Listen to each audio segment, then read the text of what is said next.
નમસ્કાર મિત્રો, આજ રોજ જામનગરની પ્રજાજનોને કહેતા આનંદ થાય છે કે જામનગર મહાનગરપાલિકા દ્વારા જામનગરની પ્રજાને પહેલાં એકાત્રે પાણી વિતરણ કરવામાં આવતું હતું, જે રોજનું 145 mLથી માંડીને 150 mL સુધીનું હતું.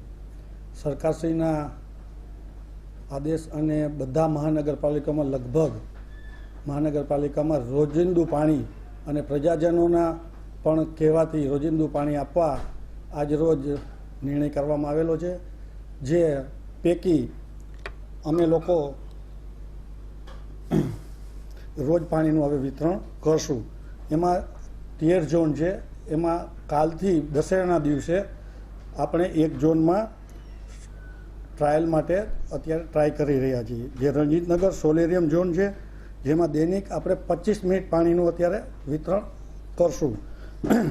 બાકીના જે રહેતા ઝોનો છે એમાં પાણીનો ક્રમશઃ આપણે બેડી, નવાગામ, ઘેડ, પવનચક્કી, મહાપ્રભુજીની બેઠક, શંકર ટેકરી, ગુલાબનગર અને જામનું ડેરી, એમાં આપણે ક્રમશઃ 70% જેવું, જેમ જૂનું જામનગર એને આવરી આવવામાં છે અને એનું વિતરણ કરશું.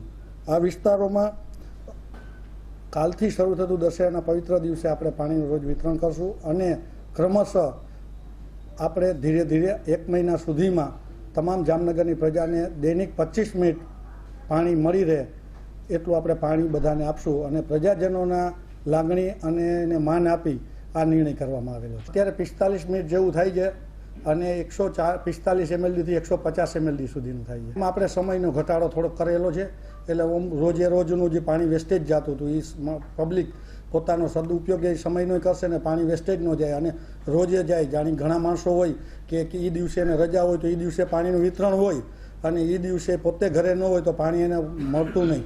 જ્યારે ઓક્શન દિવસોમાં પણ એને પાણી પોતે ઘરે હોય એને મળી રહે એના માટે 25 મિનિટનો આપણે કાર્યક્રમ રાખેલો.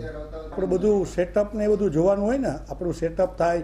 જે અત્યારે આપણે જે ઊંડનું પાણી લઈએ છીએ, નર્મદાનું લઈએ છીએ, એ બધું આપણું સેટઅપ પ્રમાણે આપણે કાર્યવાહી કરીએ છીએ.